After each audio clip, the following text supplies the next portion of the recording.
যখন অন্তর্বর্তীকালীন সরকার প্রফেসর ইউনূসের নেতৃত্বে দায়িত্ব গ্রহণ করেছে, এক ধরনের উপদেষ্টারা বলার চেষ্টা করেছে যে তারা 5 বছরের জন্য এখানে এসেছে।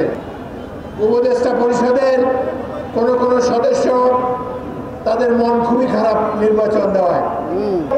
দেখা যাচ্ছে 2-1টি দল যাদের জনসমর্থন নাই, এদের মধ্যে কেউ 1971-এ মুক্তিযুদ্ধের বিরোধিতা করেছিল। তারা জানে জনগণ তাদেরকে ভোট দেবে না, সেই জন্য তাদের মন খুবই খারাপ। নির্বাচন না হলেই ভালো ছিল। তারা এই গত 1 বছরের নির্বাচনের স্বাদ কিছুটা অনুভব করতে পেরেছে। আমাদের সবাইকে সৎ থাকতে হবে, দুর্নীতির ঊর্ধ্বে থাকতে হবে। যদি আমরা আওয়ামী লীগ যা করেছে সেটা আবার আমরা করি, আমাদেরও পরিণতি কিন্তু আওয়ামী লীগের মতো হবে। এই কথাটা আপনারা সবাই মনে রাখবেন। বাংলাদেশে বিএনপি এবং অঙ্গ সংগঠন সমূহ বিজয় র্যালি উদযাপন করছে।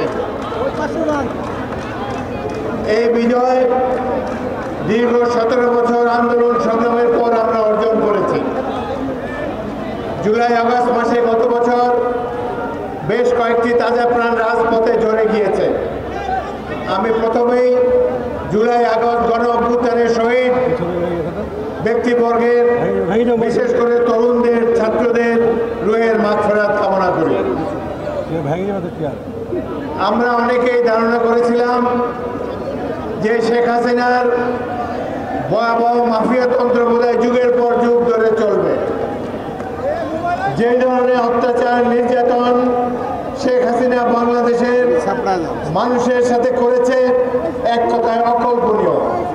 পৃথিবীর অন্যতম নিষ্ঠুরতম শাসক ছিল শেখ হাসিনা।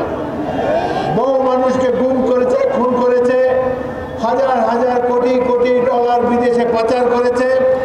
বাংলাদেশের প্রত্যন্ত অঞ্চলে বিভিন্ন জায়গায় তাদের সহায় সম্পত্তির খোঁজ পাওয়া যাচ্ছে। জাতীয় সংসদে শেখ পরিবারের 34 জন সদস্য ছিল, যারা কেউ ভোটে নির্বাচিত হয়নি। কত প্রকার ভোট কারচুপি করা যায় বাংলাদেশে, সব শেখ হাসিনা এই দেশে তার উদাহরণ রেখে গিয়েছে। যাই হোক, একটা জিনিস প্রমাণ হলো যে আল্লাহ অনেককে ছাড় দেন, কিন্তু একেবারে ছেড়ে দেন না কাউকে। অবশেষে দীর্ঘ সংগ্রামের পর, বাংলাদেশের জনগণের আত্মত্যাগের পর এই মাফিয়া শেখ হাসিনা সরকারের পতন ঘটেছে। এবং এই জন্যে আমি বিএনপির সকল অঙ্গ সংগঠন, নেতৃবৃন্দ, কর্মীদেরকে আন্তরিক অভিনন্দন জানাচ্ছি।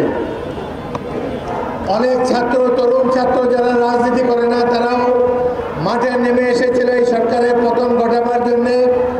সবচাইতে আশ্চর্যজনক বিষয় হলো এবারের আন্দোলনে ছাত্রদের সাথে সাথে তাদের পিতামাতারাও অংশগ্রহণ করেছে।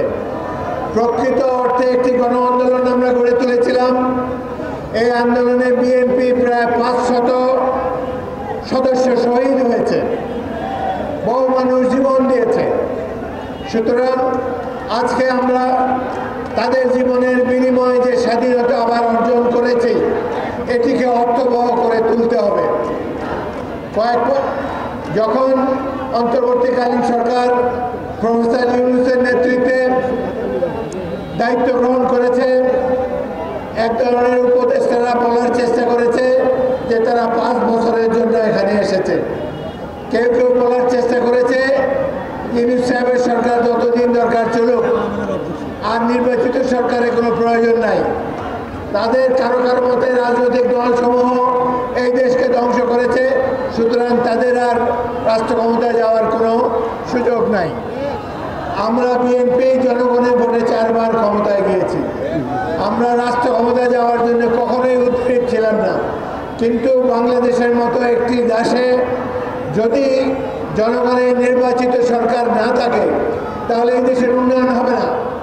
1971 সালে মেজর জিয়াউর রহমানের ডাকে সাড়া দিয়ে আমরা সারা দেশে মুক্তিযুদ্ধের সূচনা করেছিলাম।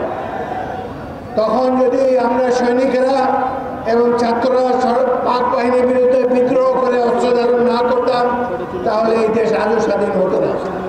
71-এর যুদ্ধ ছিল গণতন্ত্রের জন্য যুদ্ধ।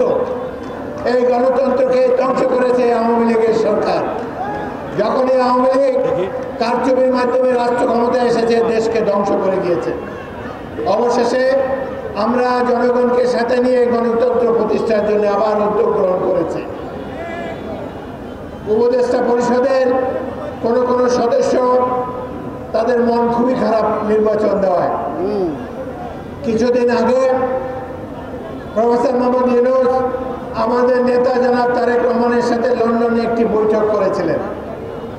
সেই বৈঠকে তিনি ওয়াদা করেছিলেন যে ফেব্রুয়ারি মাসের মধ্যে জাতীয় সংসদ নির্বাচন দেবেন। আমি এই সভামঞ্চ থেকে তাকে আন্তরিক ধন্যবাদ জানাতে চাই, তিনি তার কথা রেখেছেন। আমরা ক্ষমতায় যাওয়ার জন্য পাগল হই নাই বিএনপি। জনগণ যখনই যদি সুষ্ঠু নির্বাচন হয়, যদি আমাদেরকে দায়িত্ব দেয়, আমরা ইনশাল্লাহ দায়িত্ব পালন করব। এই দল জিয়াউর রহমানের দল, বাংলাদেশি জাতীয়তাবাদের ধারক অনুসারী একটি রাজনৈতিক দল। আমরা জনকল্যাণের জন্য রাজনীতি করি, কিন্তু দেখা যাচ্ছে দুই একটি দল যাদের জনসমর্থন নাই, এদের মধ্যে কেউ 1971-এ মুক্তিযুদ্ধের বিরোধিতা করেছিল। তারা জানে জনগণ তাদেরকে ভোট দেবে না, সেই জন্য তাদের মন খুবই খারাপ। নির্বাচন না হলেই ভালো ছিল। তারা এই গত 1 বছরের নির্বাচনের স্বাদ কিছুটা অনুভব করতে পেরেছে। তারা চেয়েছিল এই বছর এইভাবেই তারা দিন কাটিয়ে দেবে। যাই হোক, এখন বিএনপি নেতা কর্মীদের কাছে আমি সবশেষে একটা অনুরোধ রাখতে চাই। আওয়ামী লীগের পতন কেন হয়েছে আপনারা দেখেছেন। এই স্বৈরশাসনে পতন ঘটেছে দুর্নীতির কারণে, ভুয়া নির্বাচন করার কারণে, অর্থ সম্পদ লুট করার জন্যে এবং জনগণের উপরে বিরোধী দলের সাধারণ মানুষের উপর অত্যাচার করার কারণে তাদের এই পতন ঘটেছে। আমরা ইনশাল্লাহ জনগণের সমর্থন নিয়ে আবার রাষ্ট্র ক্ষমতায় যাবে জিয়াউর রহমানের দল। কিন্তু আমাদের উপর অনেক দায়িত্ব। আমাদের সবাইকে সৎ থাকতে হবে, দুর্নীতির ঊর্ধ্বে থাকতে হবে। যদি আমরা আওয়ামী লীগ যা করেছে সেটা আবার আমরা করি, আমাদেরও পরিণতি কিন্তু আওয়ামী লীগের মতো হবে। এই কথাটা আপনারা সবাই মনে রাখবেন। আমরা একটা সুন্দর বাংলাদেশ গড়ে তুলতে চাই, গণতান্ত্রিক বাংলাদেশ গড়ে তুলতে চাই, যেখানে সাধারণ মানুষের কল্যাণের জন্য বিএনপির সকল নেতা কর্মীরা পরিশ্রম করবে।